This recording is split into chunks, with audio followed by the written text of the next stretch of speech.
Yo, yo, yo, it's your boy Dreams. We are back on Cloud 9. Guys, I'm sitting down today, I'm chilled. I did one of these videos recently for Brazil, yeah? Same guy, Ryan Shirley. I really like how he does his videos. And I came across this one that he's done for Ethiopia. So I thought, let me get into this straight away. Top 10 places to visit in Ethiopia. Guys, I don't want to waste no time.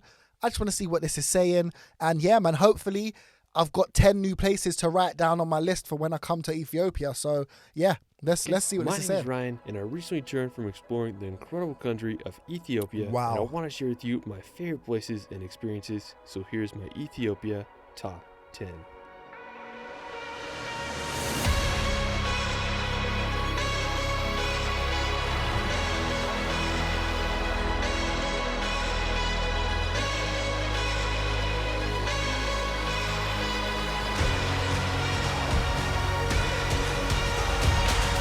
Located in Eastern Africa, Ethiopia is one of the most fascinating countries on Earth. It's the most populous landlocked country in the world, and it's one of only 2 African countries that wasn't colonized by Europe, so much of its culture, language, and food are extremely unique. From the mountain churches of Geralta to the unique tribes of the Omo Valley, Wow. Ethiopia has so much to offer. Me and my buddy Ellis Van Jason spent a few weeks exploring this country, capturing the most insane footage, and I can't wait to share this video with you. To start, we flew into the capital city of Addis Ababa, and we got picked up by our guide Nagasi with Road Sun Tours, and we started our Ethiopia adventure. The first place we went was the Danakil Depression. Wow. Located in the northeastern tip of Ethiopia, the Danakil Depression is one of the hottest places on Earth, with temperatures reaching over 130 degrees during the summer months. We came in February, so it was the tail end of the winter months, but the temperature still got up to 100 degrees. When you're out there, there's no fancy hotels, public toilets, or any modern conveniences. It's just you, your guides, and whatever you brought in the car. We planned to spend 3 days here, and I was nervous, but I was also extremely excited to venture into this harsh part of the world.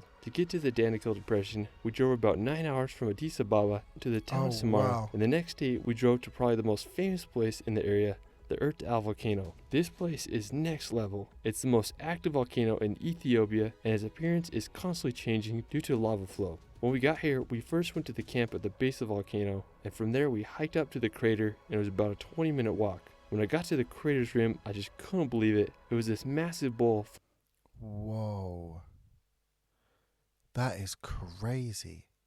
Full of black, hardened lava, and it's just hard to comprehend the scale of this place. We decided to walk out on the volcano, but I was a little nervous because just a few weeks prior, the volcano had erupted, and all the black rock that you see was molten lava. Our guide led the way and was checking to make sure that the hardened lava was stable. Not too long ago, there was this lava lake here, but it must have filled up because it was completely gone. I was also a little scared because you could feel the heat from the volcano underneath, and maybe there was molten lava flowing beneath us. Regardless, we kept walking up to one of the main volcanoes where you could see some lava. It was hard to get close to it due to the volcanic gases. Now we stayed up there until nighttime, and then the next morning we hiked up for sunrise, and it was one of the most epic settings with the sun rising through the volcanic steam. My buddy Ellis brought his Inspire 3 drone into Ethiopia, and we used it this trip to get some of the most insane 8K footage. We had this local who helped us out, and we got some of the most amazing shots of him walking on the volcano. As the morning progressed, it started getting really hot, so we hiked back down to the camp and packed up our things and headed to the next location. We drove through the desolate yet beautiful landscapes, and the only source of comfort was the AC in the car.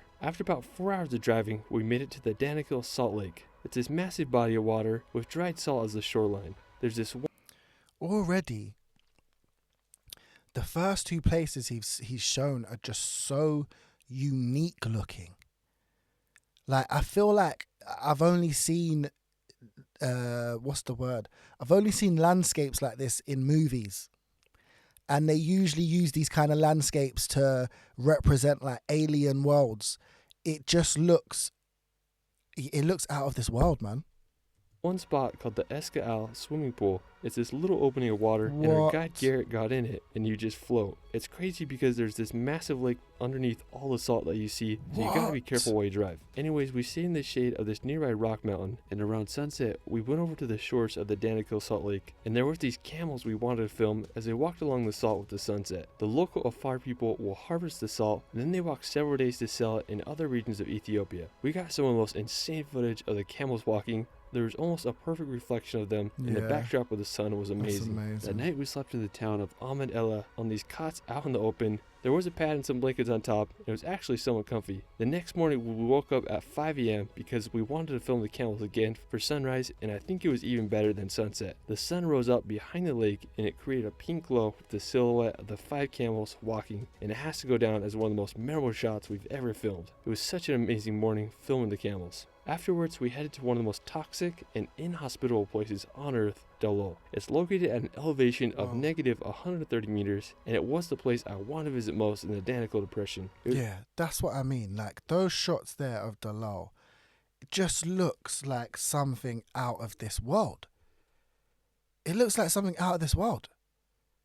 And I'm sure these colors are probably created by, I don't know, maybe gases or certain minerals, but yeah, it looks incredible. Like I would love to see this with my own eyes as well. Of negative 130 meters, and it was the place I want to visit most in the Wow. Danakil Depression. It was only about a 15-minute drive to get there, but we had to come before it got too late in the day because this place is extremely hot. We had to make this short but super tiring hike due to the heat. After about 20 minutes of walking, we made it to the famous sulfur springs. This water is beautiful, but it's extremely dangerous. If you fall in, the sulfuric acid can literally melt your skin off. Aside from the Wow. dangerous place, I just couldn't believe the scenery. The sulfuric pools had this rainbow of yellow, white, red, and orange colors. It just looked so amazing, especially It from the really drone does. view. There was some volcanic vents shooting out steam, just some other insane geological features. This was once a mining town for sulfur, and it holds the world record for the highest average temperature for an inhabited location. I can't imagine living here, especially without air conditioning. We could only be here for an hour due to the extreme heat, and we had to head back down. Right on the edge of Dallol, there's this other fascinating place called the Salt Mountains. It's these bizarre shaped mountains Wow. made up of salt. There was actually a Wow. surprising amount of birds here, but our guide said they are destined to die because they came here thinking that there was water, but all the pools in the area are toxic. This place is truly so inhospitable. After 3 days of exploring the Danakil Depression, it was time to leave. It wasn't the easiest or most comfortable place to travel, but it's easily one of the most memorable destinations I've ever been. The next place we went to was the mountain churches of Geralta. Located in the Tigray region, we drove about 7 hours from Dallol to get here, and due to the high elevation, the temperature was much cooler here, which was a nice change. The first mountain church we visited was the Mariam Korkor Monastery. Hold on. I've heard of this, yeah? I didn't know that there was more than one mountain church. I thought there was just one. I thought there was just one mountain church. Guys, I would really, really love more information on this. If anyone's got a good video on it, please recommend it. Or if anyone's been to one or can just give me more information, I would love to know more about this. To get there, we hiked up around 5 a.m. with a local monk. It took us about an hour, and we waited for sunrise. The sun peaked over the horizon and lit up the mountain with orange and pink colors. Our Wow. main goal was filming the monks, and we got some of the most insane shots of them just walking along the cliff sides. I think it's some of the most epic footage we captured during our time in Ethiopia. After filming the monks, I wanted to explore a bit. I scrambled up the rocks and found this mountaintop that offered an insane view of the area. The mountains here are next level. After we filmed where the Whoa. monks live, and also got some more amazing footage of them. We stayed here a few hours and hiked down before the sun got too. These views are amazing. These views are amazing. Oh my gosh. Yeah, I need to see this with my own eyes, man. Too strong. Later that day, we went to the one of the most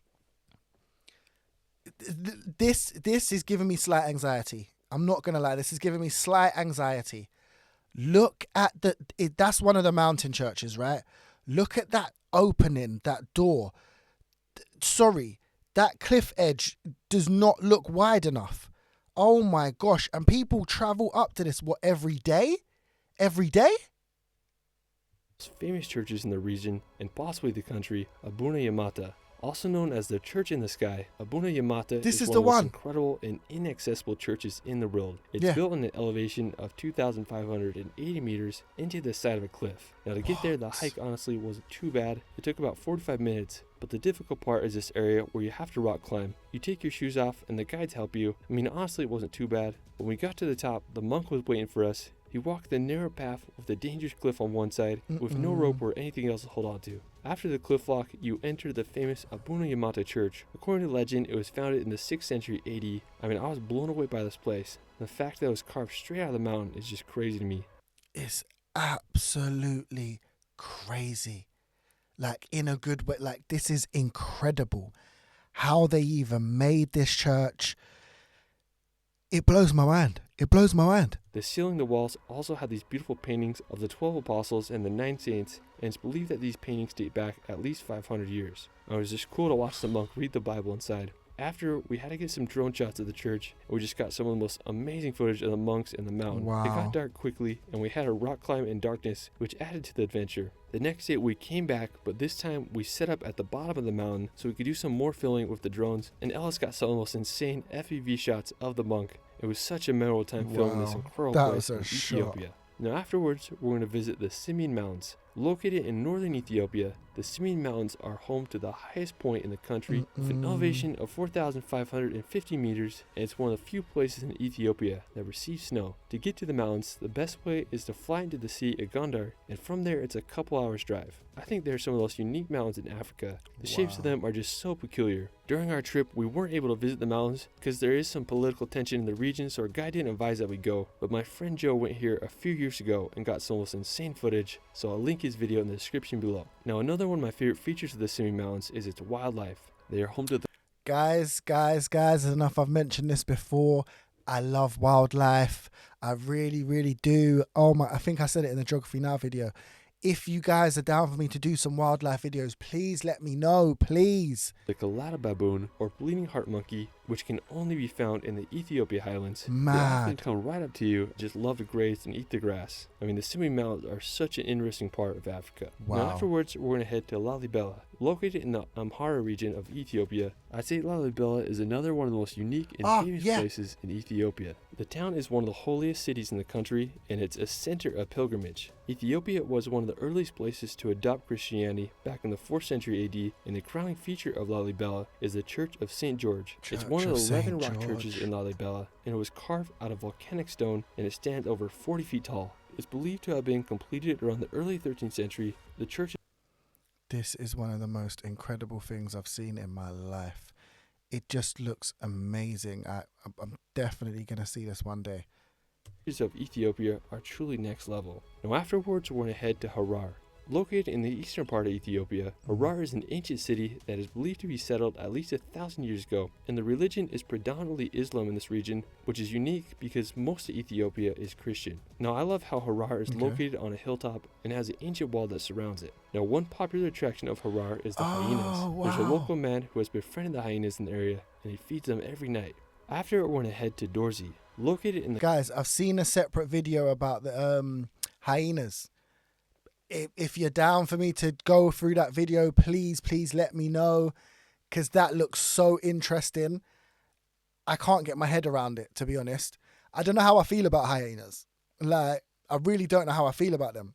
The Gamo Highlands, about an hour drive from Arba Minch. Dorze is this little village nestled in the mountains, and there's this cool tribe that lives there. We did a tour of the village, and there were some really cool traditional huts, and then they showed us how they make this fermented dough out of false banana plant leaves. They did a travel dance for us. It was really cool to see their culture. If you're in Arba Minch, it's worth a visit. For our final destination, we're going to head to the Omo Valley. Located in southern Ethiopia, near the border of Kenya and South Sudan, the Omo Valley is one of the most famous places in the country, mainly for its diversity of local tribes. I mean, there's so many tribes here, and they have very unique cultures and traditions. To get there, you can fly from Addis Ababa. Yeah, I definitely need to do I definitely need to do a video, I think, on the tribes of the Omo Valley. I definitely need to do one, because I would love to dive deeper into that. Find out how many tribes there are, the different, aspects or cultural things that they do. Yeah, man, I would love to dive into that. To the town of Jinka, and then from there, drive to the tribes. One of the tribes we visited was the Karo. They are one of the smallest tribes in the country, with only a few thousand people. They're famous for their white body paintings. Now to see them, we drove to their village that is located on this hill overlooking the Omo River. We got to spend some time with them. They were such fascinating people, and they even did a body paint on Ellis. Another one of the most famous tribes is the Hammer. They are a beautiful people with very distinct hair, and they style it with red clay. They also have a famous bull jumping ceremony, which we weren't able to film. We went to one of the villages and spent the sunset with them. It was just cool to see their local way of life. Now my favorite people in the Omo Valley were the Stick Boys, part of the Bana tribe. The Stick Boys are these young kids and teenagers who use stilts to help them see the cattle above the long grass, and also it protects them from snakes. I remember when I first saw That's these guys so just cool. standing in the middle of the street, I couldn't believe it. I mean, their sticks are huge, and it makes these kids over 10 feet tall. They had so much energy and were just absolute homies. They even let us try the sticks, and it's way harder than it looks. And we told them we wanted to film them for sunset, so we went to this different spot, and we got some of the most epic shots of them just walking along the road. I mean, these kids were so happy, and it was a perfect way to end our time in Ethiopia. Well, that is it for my Ethiopia top 10. I'm barely scratching the surface of the country, and I wish I had more time to see some more. I was gonna say, I feel like he's not even scratched the surface at all. I feel like this is like the tiniest bit of Ethiopia that he's shown here, to be quite honest. So yeah, I know that there's a lot more I need to be seeing. So I gotta come back for part 2. Special thanks again to my buddy Ellis Van Jason. He made an insane video of our time in Africa, and I'll link that video in the description below. Also, huge shout out to our guide Ngasi and Geralta and Dorze. He made our time in Ethiopia absolutely incredible. Yeah, that's done. Guys, I'll say this. Yeah, I definitely feel like he's given us a pinch. There's just what I feel like this video has done is it's just raised some more topics to maybe explore. Yeah. That's what I think it's done. It's raised some more topics to explore. I'd like to look into the baboons. I'd like to look into the hyenas. Dallol. I'd like to look into that a bit more. There's a few things that I'd like to look into. Definitely the mountain churches, 100%. But this is why I like Ryan's videos. He just gives you a little taste. Just a little taste of things so you can like think, okay, that's something I want to explore. And yeah, there's a good few things in here I want to explore. Yeah, man, I think that was just a nice, easy, short one, to be honest, guys. I don't think there's really a lot for me to say on that until I get into each one of these subjects that I want to explore, and then we can just dive deeper. But all this has done is just given me more of a taste, more of a want to just dive into this stuff even more. So yeah, let's round this one up and let me go write my list so we can start getting onto some of these other subjects next week. I think we might do the hyena video or maybe even the dam video. But yeah, man, there's a lot more coming, guys, on the cultural side. So please, please, please, if you can, leave me links in the comments, leave me any suggestions in the comments, anything cultural. We're not talking about music here. We're talking about the culture. Anything cultural that you think would be cool for me to react to, please, please, please let me know in the comments, guys. But you know already, this is Cloud9.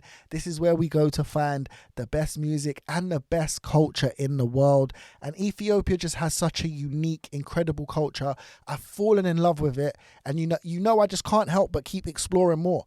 So please help me out, guys. If you're feeling this one, making sure you like it, make sure you're, hyping it, leave a comment, add it to your TikTok, send it to everyone you know. Just do that good stuff, man. But most importantly, guys, make sure you are subscribed to the channel. Go join the family, watch my other videos over here. But yeah, man, if you made it this far, you know what I'm going to say? Oh, go have a sick day, sick night, go be a G. Boom.